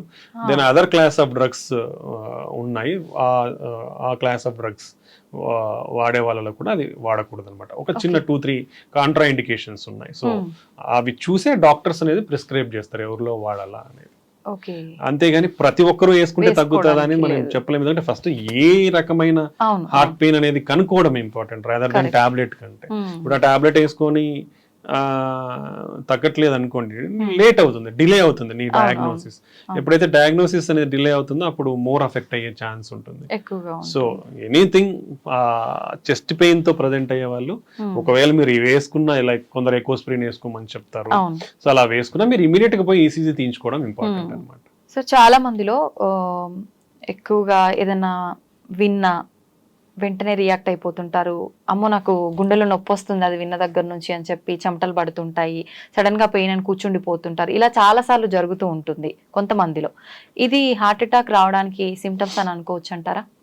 ఇంకా 2 కాంపోనెంట్స్ ఉన్నాయి. So anxiety, some people are like easily prone to anxiety. So anxiety ఉన్నప్పుడు ఏమవుతుందంటే మన బాడీలో సింపథెటిక్ సిస్టమ్ అనేది యాక్టివేట్ అవుతుంది. యాక్టివేట్ అయ్యి హైపర్ వెంటిలేషన్ ఉంటుంది, మన బ్లడ్ వెజల్స్ కొంచెం స్పాజం లాగా అయ్యి పెయిన్ అట్లా వచ్చే అవకాశం ఉంటుంది. బట్ దీంట్లో ఎక్స్ట్రీమ్ కాంపోనెంట్ ఉంటుంది. అంటే మోర్ ఎమోషనల్ స్ట్రెస్ కి గురి అయితే డెఫినెట్లీ మన హార్ట్ వీక్ అయ్యే ఛాన్స్ ఉంటుంది. ఓకే, దాన్నే సాకోసూబో కార్డియోమయోపతి అంటాం. అది టిపికల్ హార్ట్ అటాక్ లాగానే కూడా ప్రజెంట్ అయ్యే అవకాశం ఉంటుంది. అండ్ వన్ మోర్ ఇంపార్టెంట్ ఏంటంటే ఇంత high levels of sympathetic activity, anxiety, stress కు గురైనప్పుడు డెఫినెట్లీ మన బాడీలో ఈ సింపథెటిక్ సిస్టమ్ యాక్టివేట్ అయినప్పుడు ఆల్రెడీ రిస్క్ ఫ్యాక్టర్స్ ఉన్న వాళ్ళు, అంటే ఈ మనం డిస్కస్ చేసిన రిస్క్ ఫ్యాక్టర్స్ ఎవరికైతే ఉంటాయో ఆల్రెడీ కొంచెం అప్పటికే ఒకవేళ కొలెస్ట్రాల్స్ అనేది కొంచెం ప్లాక్స్ ఇవన్నీ ఏర్పడినప్పుడు అవి సడన్ గా రప్చర్ అయ్యే అవకాశం కూడా ఉండొచ్చు అనమాట. So severe emotional stress or severe anxiety ఉంటే ఈ సింపథెటిక్ సిస్టమ్ యాక్టివేట్ అయినప్పుడు మన బ్లడ్ క్లాటింగ్ అనేది కొంచెం ఎక్కువ అయ్యే అవకాశం ఉంటుంది, ఇన్ఫ్లమేషన్ కూడా పెరిగే అవకాశం ఉంటుంది. సో అలాంటి సినారియోస్ లో కూడా ఇది ప్రెసిపిటేట్ అయ్యే ఛాన్స్, అంటే ఆల్రెడీ కొంచెం అండర్లయింగ్ ప్రాబ్లమ్స్ ఉన్న వాళ్ళకి ప్రెసిపిటేట్ అయ్యి వచ్చే ఛాన్స్ ఉండొచ్చు. లేదా ప్యూర్ ఎమోషనల్ గా కూడా మనకి ఈ కార్డియోమయోపతి అంటే హార్ట్ వీక్ అయ్యే ఛాన్స్ కూడా ఉంటుంది. వీళ్ళల్లో యాంజియోగ్రామ్ చేస్తే నార్మల్ ఉంటుంది, దాన్ని స్ట్రెస్ కార్డియోమయోపతి అంటాము. అది నిదానంగా కొంచెం వాళ్ళ ఎమోషనల్ స్ట్రెస్ తగ్గిపోయి దెన్ మనం మెడికల్ థెరపీతో ట్రీట్ చేస్తే రికవర్ అయ్యే అవకాశం ఉంటుంది. బట్ డెఫినెట్లీ రిస్క్ ఫ్యాక్టర్స్ ఉన్న వాళ్ళలో హార్ట్ అటాక్స్ అందుకు వచ్చే అవకాశం అయితే ఉంటుంది. So high emotional stress, high anxiety ఉన్నప్పుడు చాలా జాగ్రత్తగానే ఉండాలి. ఓకే, ఎక్కువగా జిమ్ చేసే వాళ్ళలో, వర్కౌట్స్ చేసే వాళ్ళలోనే హార్ట్ అటాక్స్ వస్తున్నాయి ఎక్కువ, అంటే తక్కువ ఏజ్ లో ఉన్న వాళ్ళు ఇవి ఎక్కువ చేయడం వల్లనే హార్ట్ అటాక్ వస్తుంది, మిగతా అంతా వాళ్ళు చాలా హెల్దీగా ఉన్నారని చెప్పి వింటున్నాం ఈ మధ్య. నిజంగా దాని వల్ల అవకాశం ఉంటుందంటారా సార్? ఎక్సెసివ్ జిమ్ వల్ల వస్తాయి అనే దానికంటే ఒక లిమిట్, మన బాడీ అనేది ఏజ్ ని బట్టి ఒక target heart rate or maximum heart rate ఎంత అచీవ్ చెయ్యాలనేది మనకు టార్గెట్ లిమిట్ ఉంటుంది అనమాట ఏజ్ ని బట్టి. సో అంతకు మించి నువ్వు ఓవర్ ఎగ్జర్షన్ చేసి మన హార్ట్ రేట్ అనేది, ఇప్పుడు హార్ట్ రేట్ 180, 200కి పెరిగిపోతే ప్రాబ్లం ఏంటంటే ఇప్పుడు మన హార్ట్ పంపింగ్ అనేది ఇలా కొట్టుకొని ముడుచుకుంటూ తెచ్చుకుంటూ ఉంటుంది ప్రాపర్ గా. హార్ట్ రేట్ ఎక్కువైనప్పుడు నిమిషానికి 200 కొట్టుకున్నప్పుడు ఏమవుతుంది, ఇది ప్రాపర్ గా ముడుచుకోదు, ఇలా జస్ట్ ఇలా ఫ్లిక్కరింగ్ లాగా ఉంటుంది, పంపింగ్ అనేది తగ్గిపోతుంది. తగ్గిపోయినప్పుడు ఏమవుతుంది, బ్లడ్ ఫ్లో అనేది తగ్గిపోతుంది. అంటే మన గుండెకి రక్తం సప్లై చేసే బ్లడ్ ఫ్లో తగ్గిపోతుంది, మన బాడీకి రక్తం సప్లై చేసే బ్లడ్ ఫ్లో తగ్గుతుంది, బ్రెయిన్ కి సప్లై చేసే బ్లడ్ ఫ్లో కూడా తగ్గుతుంది. తగ్గినప్పుడు డిమాండ్ ఎక్కువ ఉంది, హార్ట్ రేట్ ఎక్కువ కొట్టుకుంటా ఉన్నప్పుడు డిమాండ్ ఎక్కువ ఉంది, బట్ మనకు రిసీవింగ్, మన గుండెకి ఎంతైతే బ్లడ్ ఫ్లో రావాలో సప్లై అనేది తగ్గిపోతుంది. సో అలా తగ్గిపోయినప్పుడు హార్ట్ అటాక్ వచ్చే ఛాన్స్ ఉంటుంది. సెకండ్ థింగ్, ఆల్రెడీ వీళ్ళకి ఏదన్నా చిన్న చిన్న ప్లాక్స్, కొలెస్ట్రాల్ అక్యుములేషన్ ఉందనుకోండి, అవి రప్చర్ అయ్యే ఛాన్స్ ఉండొచ్చు. లేదా ఒక్కొక్కసారి స్కాడ్ అంటాం, కోసుకుపోయి రక్తనాళాలు ఉంటాయి కదా, స్పాంటేనియస్ కొరనరీ ఆర్టరీ డిసెక్షన్ అంటాం, అలా ఈ కోసుకుపోయే అవకాశం ఉంటుంది. క్రాక్స్ వచ్చే అవకాశం, క్రాక్స్ వచ్చినప్పుడు బ్లడ్ ఫ్లో తగ్గిపోయే అవకాశం ఉంటుంది అనమాట. ఇలా జరిగే అవకాశం కూడా ఉండొచ్చు. నెక్స్ట్ వీళ్ళల్లో హార్ట్ రేట్ అంత విపరీతంగా ఎక్కువ ఉన్నప్పుడు అరిథ్మియాస్ అంటాం, అంటే వెంట్రికులర్ అరిథ్మియాస్, అంటే మనకు నార్మల్ గా ఒక సిస్టమ్, ఎలక్ట్రికల్ సిస్టమ్ ఆ సైకిల్లో కొట్టుకోవాలి, అలా కాకుండా వేరే చోటు నుంచి సడన్ గా యాక్టివేట్ అయ్యే ఛాన్స్ ఉండొచ్చు. అలాంటప్పుడు బ్లడ్ ఫ్లో తగ్గిపోయి సడన్ గా డెత్ అయ్యే ఛాన్స్ ఉండొచ్చు. Next electrolyte abnormalities, excessive sweating చేయడం వల్ల, ఎక్సెసివ్ ఎక్సర్సైజ్ చేయడం వల్ల ఎక్సెసివ్ స్వెట్ వచ్చి మన బాడీలో ఉండే ఎలక్ట్రోలైట్స్, పొటాషియం, సోడియం ఈ క్యాలిక్యులేషన్స్ అటు ఇటు అవ్వచ్చు, తగ్గడము పెరగడం. అవి పెరిగినప్పుడు ఈ same thing very high heart rates కి పోయే అవకాశం ఉండి చనిపోయే అవకాశం ఉండొచ్చు. సో ఇలాంటివి చాలా ప్రాబ్లమ్స్ ఉన్నాయి, సో ఎఫెక్ట్ అయ్యే ఛాన్స్ ఉండొచ్చు. సో ఇంత ఇంటెన్సివ్ వర్కౌట్స్ చెయ్యాలి అంటే proper guided training and pre evaluation అనేది చాలా ఇంపార్టెంట్. ఆ గైడెన్స్ తో విత్ అవైలబిలిటీ ఆఫ్ ఎవ్రీథింగ్, అంటే ఎక్విప్మెంట్, మనకి ఏఈడిస్ అంటాం, ఆటోమేటిక్ ఎక్స్టర్నల్ డిఫిబ్రిలేటర్, ఇలాంటివి మనకు ఎక్స్టెన్సివ్ వర్కౌట్ చేసే చోట ఉంటే, ఒకవేళ మనకి ఎవరైనా అట్లా కొలాప్స్ అయినప్పుడు ఆ ఏఈడిని మనం అటాచ్ చేస్తే it will detect any abnormality and give shocks also. So ఇలాంటివి కంపల్సరీగా పెట్టుకుంటే మంచిది. సో ఇలాంటి కారణాల వల్ల జరిగే అవకాశం ఉండొచ్చు ఎక్సెసివ్ ఎక్సర్సైజ్ చేసే వల్ల. డెఫినెట్లీ గైడెడ్ ప్రోగ్రామ్స్ చేయాలి, ప్లస్ ప్రీ ఎవాల్యుయేషన్ చెక్ చేయించుకోవాలి. కొందరిలో కంజెనిటల్ అబ్నార్మాలిటీస్ ఉంటాయి అన్నమాట, long QT syndrome, short QT syndrome, ఈ ఎలక్ట్రికల్ కండక్షన్ లో, అలాంటి వాళ్ళల్లో అన్రికగ్నైజ్డ్ ఉన్నప్పుడు ఇలా సడన్ గా జరిగే అవకాశం ఉండొచ్చు. So different reasons, heavy exercise చేసే వాళ్ళల్లో హార్ట్ అటాక్స్ రావడం అనేది, సో అది కేర్ఫుల్ గైడెడ్ ట్రీట్మెంట్స్ తీసుకుంటే మంచిది. ఓకే, జనరల్ గా ఇది డిస్కస్ చేస్తూ ఉంటారు, ఎక్కువగా పరిగెత్తినప్పుడు, ఎక్కువ వర్కౌట్స్ చేసినప్పుడు, ఏదైనా మనం హెవీగా అలాంటి పనులు చేసినప్పుడు వెంటనే వాటర్ తాగకూడదు, తాగితే గుండె నొప్పి వచ్చే అవకాశం ఉంటుంది అని చెప్పి అంటుంటారు పెద్దవాళ్ళు. నిజంగా అది నిజమా సార్? అలా ఏం లేదండి. సో అదే, అంటే ఇప్పుడు మనకి ఏదైతే ఏంటంటే ఇప్పుడు ఇమీడియట్ గా చేస్తాం ఎక్సర్సైజ్ చేసినప్పుడు ఒక రికవరీ ఫేజ్ అనేది ఉంటుంది బాడీకి, అంటే మనకి ఆ వేరియేషన్ అనేది ఇంపార్టెంట్. సో ఎక్సర్సైజ్ చేసినప్పుడు we need to take some rest. మీరు ఆపినప్పుడు స్లోగా మన ఎక్సర్సైజ్ చేసినప్పుడు మన బీపీ కానివ్వండి, హార్ట్ రేట్ కానీ పెరిగిపోతాయి. పెరిగిపోయినది మనం ఎక్సర్సైజ్ స్టాప్ చేసినాక the has to come to normal. అవును if you give some 5 minutes of time usually they will come to normal. Okay then you can take, not a problem. అలా తాగకూడదు అనేది అయితే ఏం ఏం లేదు. లేదు. ఓకే సార్, బ్రెయిన్ స్ట్రోక్ కి హార్ట్ అటాక్ కి సంబంధం ఉందా? ఇది వచ్చిన వాళ్ళకి అది వచ్చే అవకాశం, అది వచ్చిన వాళ్ళకి ఇది వచ్చే డెఫినెట్లీ అవకాశం ఉందా? ఉంటుంది. ఎందుకంటే ఈ రెండు కూడా అఫెక్ట్ అయ్యేది Hmm. రక్తనాళాలలో కొవ్వు పేరుకుపోయి బ్లడ్ ఫ్లో అనేది తగ్గడం వల్ల వస్తాయి. ఇప్పుడు బ్రెయిన్ స్ట్రోక్ అనేది కూడా అట్లా అదే వస్తుంది. బ్రెయిన్ స్ట్రోక్ లో కూడా 2 రకాలు ఉంటాయి. ఇస్కీమిక్ స్ట్రోక్ అంటాం, హెమరేజిక్ స్ట్రోక్ అంటాం. ఇస్కీమిక్ స్ట్రోక్ అంటే మన బ్లడ్ ఫ్లో తగ్గిపోయి వచ్చేదాన్ని ఇస్కీమిక్ స్ట్రోక్ అంటాం. ఓకే అదే హెమరేజిక్ స్ట్రోక్ అంటే మన బ్లడ్ వజలు చిట్లిపోయి రక్తం బయటకు వచ్చి బ్రెయిన్ లో అక్యుములేట్ అయ్యి దాని ద్వారా వచ్చేదాన్ని హెమరేజిక్ స్ట్రోక్ అంటాం. Okay okay, but most common వచ్చేసి ఇస్కీమిక్ స్ట్రోక్. ఓకే, సో ఈ రెండు కూడా అథెరోస్క్లెరోటిక్ వాస్కులర్ డిసీజ్ అంటాం. ఇవన్నీ అంటే అథెరోస్క్లెరోసిస్ అంటే మన బ్లడ్ రక్తనాళాలలో కొవ్వు పేరుకపోయి వచ్చే జబ్బుల్ని అథెరోస్క్లెరోటిక్ వాస్కులర్ డిసీజెస్ అంటాం. ఓకే సో హార్ట్ అటాక్ వచ్చిన వాళ్ళకి బ్రెయిన్ స్ట్రోక్ రిస్క్ ఉంటుంది, బ్రెయిన్ స్ట్రోక్ వచ్చిన వాళ్ళకి హార్ట్ అటాక్ రిస్క్ ఉంటుంది. సో కాబట్టి ఏది వచ్చినా వీళ్ళకి డెఫినెట్ గా ఒక కొలెస్ట్రాల్ లోయరింగ్ ఏజెంట్, ఒక బ్లడ్ థిన్ అనేది లైఫ్ లాంగ్ వాడాల్సిన అవసరం ఉంది. ఒకసారి బ్రెయిన్ స్ట్రోక్ వచ్చిన వాళ్ళకి మళ్ళీ బ్రెయిన్ స్ట్రోక్ వచ్చే అవకాశం కూడా చాలా ఎక్కువ ఉంటుంది. ఒకసారి హార్ట్ అటాక్ వచ్చి ట్రీట్మెంట్ తీసుకున్నాక కూడా మన లైఫ్ స్టైల్ ని కానివ్వండి, మెడిసిన్స్ ని కానీ సరిగా వాడకపోతే రిపీటెడ్ గా వచ్చే అవకాశం కూడా ఉంటుంది. సో ఇవన్నీ ఇంటర్లింక్డ్. ఒకటి ఉంటే ఇంకోటి, దాని నుంచి ఇంకోటి, ఎన్ని ఇంటర్లింక్డ్. అంటే నువ్వు ట్రీట్మెంట్ సరిగా వాడాలి, లైఫ్ స్టైల్ సరిగా పెట్టుకోవాలి, బీపీ, కొలెస్ట్రాల్, షుగర్ స్ట్రిక్ట్ కంట్రోల్లో పెట్టుకోవాలి, ఎక్సర్సైజ్ బాగా చేయాలి. అంటే అన్ని చేయాలా. నేను ఎక్సర్సైజ్ చేస్తాను, ఓన్లీ లైఫ్ స్టైల్ చేస్తాను, మందులు వాడంటే వస్తుంది, మందులు వాడతాను, లైఫ్ స్టైల్ నేను ఫాలో అవ్వను అంటే కూడా వస్తాయి. సో ఇవన్నీ interlinked. So every component in health is important. మనం చేసే ప్రతి ఒక్కటి ఇంపార్టెంట్. మందులు వాడాలి, రెగ్యులర్ గా టెస్ట్లు చేసుకొని చూసుకోవాలి, హెల్తీ ఫుడ్ హ్యాబిట్స్ చూసుకోవాలి, దెన్ రెగ్యులర్ గా ఎక్సర్సైజ్ చేయాలి, బ్యాడ్ హ్యాబిట్స్ కి దూరంగా ఉండాలి. ఇవన్నీ ఉంటే మన ఛాన్సెస్ ఒకసారి ఎఫెక్ట్ అయిన తర్వాత మళ్ళీ రాకుండా ఉంటుంది. అంటే మేము చాలా మందిని చూస్తూ ఉంటాం, షుగర్స్, కొలెస్ట్రాల్ బాగా స్ట్రిక్ట్ కంట్రోల్లో పెట్టుకుంటారు. వాళ్ళందరికీ కూడా 20 years నుంచి షుగర్ ఉంటుంది, బట్ వాళ్ళ ఏమి ఎఫెక్ట్ అయి ఉండరు. అంటే స్ట్రిక్ట్ కంట్రోల్ మనకున్న, ఒకవేళ ప్రాబ్లం వచ్చినా కూడా దాని ఈ విధానాల ద్వారా అన్ని కంట్రోల్లో పెట్టుకుంటే మనం ఎఫెక్ట్ కాకుండా ఉంటాం అన్నమాట. ఓకే సార్, ఎక్కువగా హార్ట్ అనగానే హార్ట్ అటాక్ ఇది ఒక్కటే అందరికి తెలుసు. ఇంకా ఏమైనా హార్ట్ కు సంబంధించి చాలా జబ్బులు ఉన్నాయి, హార్ట్ రిలేటెడ్ చాలా జబ్బులు ఉన్నాయి. అంటే మన హార్ట్ లో చాలా కాంపోనెంట్స్ ఉన్నాయి. హార్ట్ అంటే గుండె రక్తనాళాలు ఒకటే కాదు, మెయిన్ వచ్చేసి మజిల్. అంటే గుండె అంటే మజిల్. ఆ మజిల్స్ 4 గదులుగా డివైడ్ అయినాయి, రైట్ సైడ్, లెఫ్ట్ సైడ్, పైన కింద. పైన ఉన్న దాన్ని ఏట్రియం అంటాం, కింద ఉన్న దాన్ని వెంట్రికల్ అంటాం. ఈ 2 గదుల మధ్యలో డోర్స్ లాగా వాల్స్ ఉంటాయి. దెన్ కింద గదుల నుంచి మన బాడీకి సప్లై అవ్వాలి బ్లడ్ అనేది. లెఫ్ట్ సైడ్ కింద గది నుంచి అయోటా అనే మేజర్ వెజల్ వచ్చి మన బాడీకి బ్లడ్ సప్లై చేస్తారు. ఆ రెండింటి మధ్యన కూడా ఒక వాల్వ్ ఉంటుంది. నెక్స్ట్ రైట్ సైడ్ కింద గది నుంచి మన ఊపిరితిత్తులకు లంగ్స్ సప్లై ఉంటుంది. సో అక్కడి నుంచి ఆ పైప్ కి వాల్వ్ ఉంటుంది. సో టోటల్ గా 4 వాల్వ్స్ ఉంటాయి, 4 గదులు ఉంటాయి. ఇది సో ఈ వాల్వ్ ప్రాబ్లమ్స్ ఏంటంటే, ఈ వాల్వ్ సరిగా మూసుకుపోయినా ప్రాబ్లమే, ఎక్కువగా మూసుకుపోయినా, అంటే సరిగా మూసుకుపోయినప్పుడు ఏమవుతుందంటే లీక్ అవుతుంది బ్లడ్ అనేది, ముందరికి పోయి వెనక్కి వస్తుంది. అలానే సరిగా ఓపెన్ కాకుండా మూసుకొని పోయి ఉంటే ఫార్వర్డ్ ముందరికి బ్లడ్ అనేది సరిగా పోదు. సో ఈ 4 వాల్వ్స్ లో వచ్చే అవకాశం ఉండొచ్చు. కొన్ని కంజెనిటల్ గా పుట్టుకతో ఉన్న కూడా వస్తాయి, కొన్ని ఏజ్ రిలేటెడ్ వస్తాయి, కొన్ని ఇన్ఫెక్షన్స్ ద్వారా వస్తాయి. సో పలు కారణాలు ఉంటాయి ఇవి రానికి. దెన్ మజిల్ అనేది కూడా ఏంటంటే రీజనల్ థిక్గా ఉండాలి. అది మనము కొందరిలో ఫెయిల్యూర్ అవుతుంది. ఫెయిల్యూర్ అయినప్పుడు ఏమవుతుందంటే సన్నబడిపోతుంది. సన్నబడిపోయినప్పుడు వచ్చేదాన్ని డైలేటెడ్ కార్డియోమైపతి అంటాము.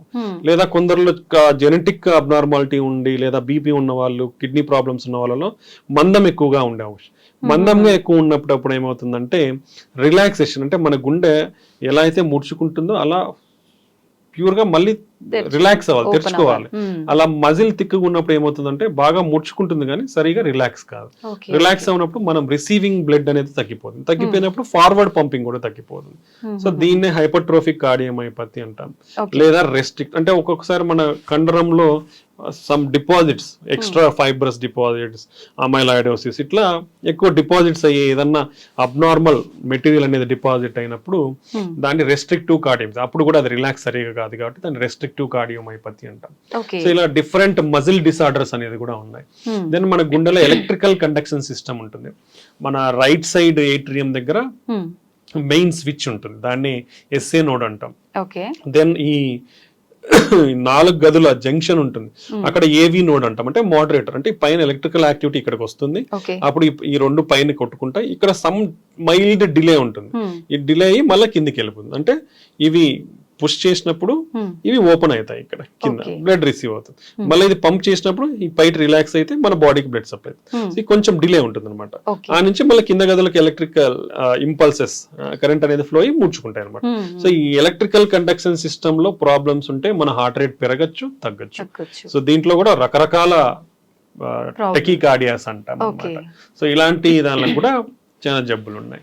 నెక్స్ట్ మన గుండె చుట్టూరు ఒక పొర ఉంటుంది, ఆ పొర అంటే గుండె పైన ఒక పొర ఉంటుంది, దాని మధ్యలో చిన్న స్పేస్ మైల్డ్ ఫ్లూయిడ్ ఉంటుంది, పెరికార్డియల్ ఫ్లూయిడ్, లూబ్రికేషన్, మన గుండె మూవ్ అవుతుంటుంది కాబట్టి. ఓకే, ఆ స్పేస్ లో ఫ్లూయిడ్ అనేది ఎక్కువ అక్యుములేట్ అయితే పెరికార్డియల్ ఎఫ్యూషన్, అది సడన్ గా అక్యుములేట్ అవడం వల్ల టాంపనేట్ అంటాం, కార్డియాక్ టాంపనేట్, ఇలా సడన్ గా బీపీ పడిపోయే అవకాశాలు ఉంటాయి. లేదా ఈ ఏదైతే పొర కాల్షియం అంతా పేరుకుపోయి మందంగా అంటే స్టిఫ్ గా తయారవుతుంది, స్టిఫ్ గా తయారైనప్పుడు ఏమవుతుంది, మామూలుగా మన గుండె కొంచెం ఫ్లెక్సిబుల్ కదా, సో ఆ ఫ్లెక్సిబిలిటీ తగ్గిపోతుంది, తగ్గిపోయినప్పుడు సేమ్ మన బ్లడ్ రిసీవింగ్ తగ్గిపోయి పంపింగ్ కూడా తగ్గిపోతుంది. సో ఇలా మన గుండెలో చాలా రకాల. Next congenital heart problems, heart holes ఉంటాయి, కొన్ని కరెక్ట్ పొజిషన్ లో ఉండవు, పుట్టుకతో ఇటుపక్క ఉండాల్సింది ఇటుపక్క, ఇక్కడ కనెక్షన్ ఉండాల్సింది ఇటు కనెక్షన్, సో ఇవన్నీ చాలా ఉంటాయి, కాంప్లెక్స్ కంజెనిటల్ హార్ట్ డిసీజెస్ అంటాం. నెక్స్ట్ మన పల్మరీ ఆర్టరీస్ ఏవైతే రైట్ సైడ్ కింద గది నుంచి ఊపిరితిత్తులకు బ్లడ్ వెజల్స్ సప్లై చేస్తున్నాయో దాంతో బ్లడ్ క్లాట్స్ పేరుకుపోవడం కానీ, దాంట్లో ప్రెషర్స్ పెరిగిపోవడం కానీ ఇలా వచ్చే అవకాశం ఉంటుంది. సో ఆ ప్రాబ్లమ్స్ పల్మరీ హైపర్ టెన్షన్ అంటాం. సో అవి ఒక సబ్సెట్ ఆఫ్ డిసీజెస్. నెక్స్ట్ మన కింద గది నుంచి లెఫ్ట్ సైడ్ గది నుంచి మన బాడీకి సప్లై చేసే మేజర్ బ్లడ్ వెజల్ పైప్, ఆ పైప్ లో కూడా డైలేట్ అయ్యే ఛాన్స్, అన్యూరిజమ్స్ అంటాం, లేదా కోసుకుపోయే ఛాన్స్ ఉంటుంది, అయోటిక్ డిసెక్షన్స్ అంటాం. సో ఇలా మల్టిపుల్ ప్రాబ్లమ్స్ అనేది ఉండే అవకాశం ఉంది. సో దీన్ని అందరికీ కార్డియాక్ అని కాదు, కార్డియో వాస్కులర్ డిసీజెస్ అంటాం మనం గుండె జబ్బులని. సో మన లెగ్స్ లో కానివ్వండి, హ్యాండ్స్ లో రక్తనాళాలు ఉంటాయి, అవి కూడా బ్లాక్ అయ్యే ఛాన్స్ ఉంటాయి. సో ఇలాంటి హ్యూజ్ గుండె జబ్బులు అనేది చాలా రకాలు ఉన్నాయి. బట్ అన్నిట్లో కూడా 85% వచ్చేసి హార్ట్ అటాక్స్, బ్రెయిన్ స్ట్రోక్స్, దాని వల్లనే ఎక్కువ చనిపోతున్నారు. నెక్స్ట్ హార్ట్ ఫెయిల్యూర్, హార్ట్ గుండె వీక్ అవడం అనమాట. సో ఇవి కామన్ కాబట్టి దాని మీద కాన్సన్ట్రేట్ చేసి పీపుల్ అనేది ఎడ్యుకేట్ అవ్వాలి, ఎడ్యుకేట్ అవి దాన్ని ఎలా నివారించాలనేది మనం తెలుసుకోవాలన్నమాట. అయితే ఇప్పుడు ఎటువంటి సందర్భాల్లో సర్జరీ అవసరం పడుతుంది, ఎటువంటి సందర్భాల్లో ట్రీట్మెంట్ తో సరిపోతుంది అంటారు సార్? అంటే ఒక్కొక్క డిసీజ్ కి ఒక్కొక్క ట్రీట్మెంట్ ఉంటుంది. సో బట్ మనకి ప్రతి జబ్బుకి కూడా కొన్ని గైడ్ లైన్స్ అనేది ఉంటాయి, అంటే ఈ విధంగా ఉంటే ఈ విధంగా చేయాలి, అంటే మనకి గైడ్ లైన్స్ అనేది ఒక్కొక్క జబ్బుకు ఉంటాయి. బట్ మనం ప్రాక్టికల్ గా చూస్తే ఒక మనిషిలో ఒక జబ్బే ఉండదు, 2-3 ఉంటాయి. సో నువ్వు ఆ 2-3ని డీల్ చేసేటప్పుడు ఇట్స్ కాల్డ్ ఇండివిడ్యువలైజ్డ్ పర్సనలైజ్డ్ ట్రీట్మెంట్. అంటే ఈ గైడ్ లైన్స్ ని ఫ్రేమ్ గా పెట్టుకొని బేసిక్ ఫ్రేమ్ గా ఏది కరెక్ట్ ట్రీట్మెంట్ అనేది మనం డిసైడ్ చేస్తాం అనమాట. అది ఇంపార్టెంట్.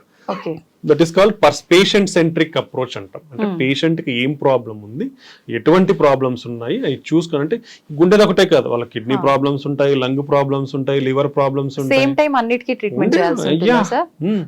సో ఇట్లా ఒక జబ్బుకి ఒక ప్రాబ్లం అంటే treatment is very easy. But అలా మనకు ఉండదు. ప్రజెంటేషన్ పేషెంట్స్ వచ్చినప్పుడు మల్టిపుల్ ప్రాబ్లమ్స్ ఉంటాయి వాళ్ళలో.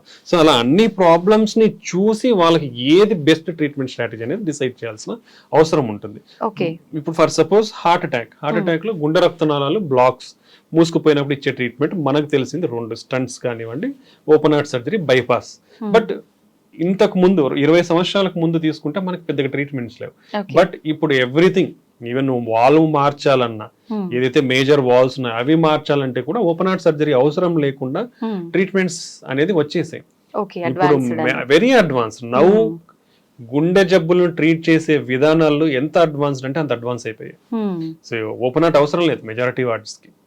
నువ్వు ఓపెన్ హార్ట్ లేకుండా చిన్న మన రక్తనాళాల ద్వారా ట్యూబ్స్ పంపించి ట్రీట్ చేసేయచ్చు majority. But it's some what costly affair mildly, because అన్ని లేటెస్ట్ టెక్నాలజీస్, లేటెస్ట్ అడ్వాన్స్మెంట్స్ కాబట్టి సమ్ ప్రైస్ ఇస్ దేర్. అది ఇంపార్టెంట్. సో నెక్స్ట్ అది హార్ట్ అటాక్స్ తీసుకుంటే, రెండోది హార్ట్ వాల్స్ ప్రాబ్లమ్స్ చెప్పాను. వాల్స్ ప్రాబ్లమ్స్ కూడా ఇంతకు ముందు ఓన్లీ ఓపెన్ హార్ట్ చేసి వాల్స్ రిప్లేస్ చేసేవాళ్ళు. అంటే ఇవన్నీ కూడా ఏంటంటే ఈ పేషెంట్ ఏజ్ ఎంత, సివియారిటీ ఎంత, వాళ్ళకి అదర్ ప్రాబ్లమ్స్ ఏమున్నాయి, ఓకే, ఇవన్నీ తీసుకొని మనం డెసిషన్ మేకింగ్ ఉంటుంది. సో వీళ్ళల్లో ఓపెన్ హార్ట్ సర్జరీ బెస్టా, లేదంటే అది అవసరం లేకుండానే ట్రీట్ చేయొచ్చా, లేదా మందులతోనే ట్రీట్ చేయొచ్చా అనేది మనం డెసిషన్ సివియారిటీని బట్టి, ఏజ్ ని బట్టి మనం డెసిషన్ మేకింగ్ అనేది ఉంటుంది. నెక్స్ట్ ఇప్పుడు ఎలక్ట్రికల్ కండక్షన్ సిస్టమ్ ప్రాబ్లమ్స్ ఉంటాయి, దానికి డెఫినెటివ్ ట్రీట్మెంట్స్. హార్ట్ రేట్ పడిపోయింది అంటే పేస్ మేకర్ వేయించుకోవాలి. హార్ట్ రేట్ లెస్ దెన్ 40 కంటే ఉంది, పేస్ మేకర్ వేయించుకోవాలి.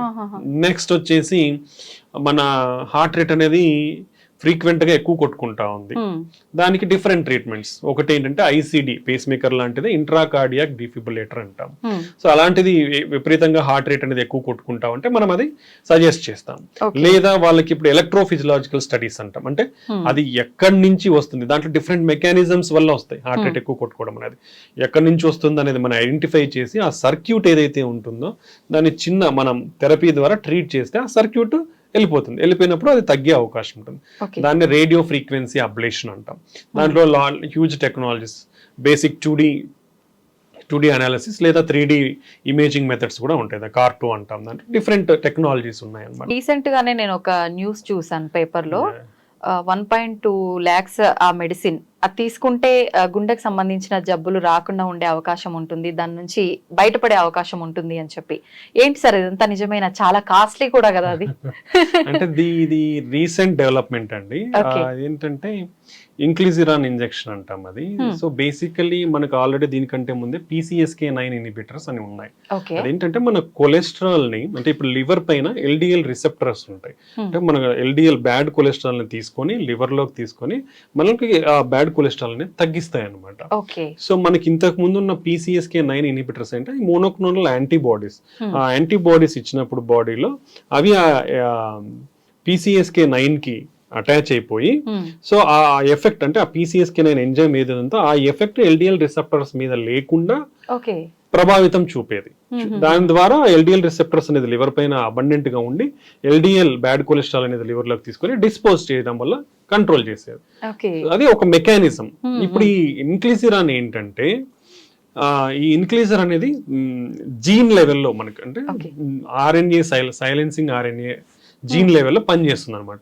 అదేమవుతుందంటే అది ఇవ్వడం వల్ల జీన్ లెవెల్లో టోటల్ గా ఈ PCSK9 ఏదైతే ఉందో దాని ప్రొడక్షన్ నే కంప్లీట్ గా తగ్గించేస్తుంది. అప్పుడు ఇది వచ్చి దీనికి LDL రిసెప్టర్స్ అనేది అటాచ్ కాదు కదా. అటాచ్ కానప్పుడు అబడెంట్ రిసెప్టర్స్ అనేది లివర్ పైన ఉండి ఈ LDL బ్యాడ్ కొలెస్ట్రాల్ తీసుకొని తగ్గించేస్తుంది అనమాట లివర్. సో ఇది ఈ రెండింటికి ఇంతకు ముందు ఉన్న కాంపౌండ్ ఏంటంటే మోనోక్లోనల్ యాంటీబాడీస్. అంటే PCSK9 ప్రొడ్యూస్ అవుతుంది, బట్ దాని యాక్షన్ ని ప్రివెంట్ చేసేది యాంటీబాడీస్. ఇప్పుడు ఈ కొత్తగా వచ్చిన ఇంజెక్షన్ ఏంటంటే ఆ ప్రొడక్షన్ నే తగ్గించేస్తుంది అనమాట. అది బెనిఫిషియల్. ఇది ఎక్కడ మేజర్ బెనిఫిషియల్ అంటే ఇంతకు ముందు అది అట్లీస్ట్ 2 వారాలకు ఒక ఇంజెక్షన్ తీసుకోవాలా PCSK9 ఇన్హిబిటర్స్ అనేది. ఇది only they are recommending yearly 2 injections. Initial first year లో అయితే 0, 3, 12. అంటే ఫస్ట్ ఇంజెక్షన్ 0 ఫస్ట్ తీసుకున్న తర్వాత 3 నెలలకు ఒకటి తీసుకొని మళ్ళీ సంవత్సరానికి ఒకటి. ఫస్ట్ సంవత్సరంలోనే 3 ఇంజెక్షన్లు అవుతుంది, కానీ ఆ తర్వాత ఎవ్రీ ఇయర్ 2 ఇంజెక్షన్స్ తీసుకుంటే మన కొలెస్ట్రాల్ లెవెల్స్ అనేది కంట్రోల్లో ఉంటాయి, కాబట్టి హార్ట్ అటాక్స్ అనేది తగ్గుతాయి అనేది మనకి వచ్చింది. బట్ దీంట్లో ఏంటంటే ఇది ఇంతవరకు చేసిన అధ్యయనాలలో ఎక్కడ యూజ్ చేశారంటే ఆల్రెడీ హార్ట్ అటాక్ తో అఫెక్ట్ అయిన వాళ్ళు కొలెస్ట్రాల్ మందులు వాడుకుంటున్నా కూడా, ఈ మెడికేషన్స్ వాడుకుంటున్నా కూడా కంట్రోల్ కావట్లేదు అంటే వాళ్ళల్లో ఈ ఇంజెక్షన్ ఇస్తే ఫర్దర్ కంట్రోల్ అయ్యి మనకి ఈ బెనిఫిషియల్ ఎఫెక్ట్స్ అనేది ఉంటాయి అనేది ఇంతవరకు మనం జరిగింది. సో ఈ ఇంజెక్షన్ కూడా ఏంటంటే ఆల్మోస్ట్ 56% ఆఫ్ LDL కొలెస్ట్రాల్ ని తగ్గిస్తుంది అనమాట. ఇది మనకున్న ఇంతవరకున్న అధ్యయనాలతో ఇది. సో ఇంతకుముందు మనం మెడికేషన్స్ టాబ్లెట్స్ అయితే రోజు వేసుకోవాలా, చిన్నపాటి సైడ్ ఎఫెక్ట్స్, కండరాల నొప్పులు, ఇలా మైల్డ్ లివర్ ప్రాబ్లమ్స్ కొందరిలో వచ్చే అవకాశం ఉంటుంది. బట్ దాని కాస్ట్ తీసుకుంటే తక్కువ ఉంటుంది, బట్ డైలీ తీసుకోవాలి, ఆ డిస్కంఫర్ట్ అనేది ఉంటుంది. ఆ నెక్స్ట్ లెవెల్లో వచ్చింది ఏంటంటే నెలకు 2 ఇంజక్షన్లు తీసుకునేది వచ్చింది. ఆ దాని కాస్ట్ కూడా ఎక్కువే ఉండేది. అది almost per year it will go up to 4 lakhs వరకు అయ్యేది. ఇప్పుడు ఈ ఇంజెక్షన్ లో మేజర్ అడ్వాంటేజ్ ఏంటంటే నంబర్ ఆఫ్ డోసెస్ అనేది తగ్గిపోయి సంవత్సరానికి 2. సో అది అడ్వాంటేజ్. సో మనకి ఆ సైడ్ ఎఫెక్ట్స్ కానివ్వండి, రోజు తీసుకోవాల్సిన అవసరం కానీ లేకుండా మన కొలెస్ట్రాల్ ని తగ్గించుకునే విధానం అనమాట. ఇది ఒక కొలెస్ట్రాల్ ని తగ్గించుకునే విధానం ఒకటే. ఓకే, సో ఇది రీచ్ లో దీని వల్ల సైడ్ ఎఫెక్ట్స్ ఏమి ఉండవంటారా సార్? చిన్నపాటి సైడ్ ఎఫెక్ట్స్ అంటే మనం సబ్క్యూటేనియస్ ఇస్తాం కాబట్టి లోకల్ సైట్ రియాక్షన్స్ అనేది తప్ప మేజర్ ఏం లేదు. సో ఇది మనము ఎవరిలో ఇస్తామనేది మనం తెలుసుకోవాల్సిన విషయం. రెండోది ఏంటంటే మనకున్న కొలెస్ట్రాల్ లోయరింగ్ ఏజెంట్స్ ఏవైతే ఉన్నాయి కూడా అవి కూడా almost high dose statins plus other ezetimibe ఇట్లాంటి కొన్ని డ్రగ్స్ ఉన్నాయి. దానితో కూడా 50-60% కొలెస్ట్రాల్ తగ్గుతుంది. ఈ but only advantage is డోజింగ్. Only 2 injections 2 times in a year me cholesterol ని కంట్రోల్ పెట్టుకోవచ్చు, రోజు వాడాల్సిన అవసరం లేదు. సో ఇది ఒకటే దాని అడ్వాంటేజ్. ఇది ఇంకా ముందు డ్రగ్స్ తో పోలిస్తే ఎంత ఎక్కువ తగ్గిస్తుంది అనేది ఇంకా మనకు అధ్యయనాల్లో జరగాలి. ప్లస్ ఎవరు ఆల్రెడీ హార్ట్ అటాక్ తో కానీ కాకుండా ఇలా అఫెక్ట్ కాని వాళ్ళల్లో ఇస్తే ఎంత తగ్గుతుంది, ఎంత రిస్క్ వీళ్ళకి రాకుండా ఉంటుంది అనేది ఇంకా మనకు స్టడీస్ అనేది రావాలి. ఎనీవే ఇట్ ఈస్ దాని ఎఫెక్ట్ అయితే కొలెస్ట్రాల్ లోయరింగ్ కాబట్టి ఈవెన్ అఫెక్ట్ కాని వాళ్ళు కూడా ఎవరికైనా కొలెస్ట్రాల్ లెవెల్స్ ఎక్కువ ఉంటే ఆల్మోస్ట్ వాళ్ళకున్న కొలెస్ట్రాల్ లెవెల్స్ 50% వరకు తగ్గే అవకాశం అయితే ఉంటుంది. ఓకే సార్, మనం ఎన్ని రకాల రీజన్స్ ఉన్న హార్ట్ అటాక్ రావడానికి ముఖ్యంగా కొలెస్ట్రాల్ అని చెప్పి ఎక్కువగా మాట్లాడుకుంటున్నాం. నిజంగా అసలు ఎంత ఉండాలి కొలెస్ట్రాల్ లెవెల్స్ అనేది? టోటల్ కొలెస్ట్రాల్ అనేది లెస్ దెన్ 200 ఉండాలి.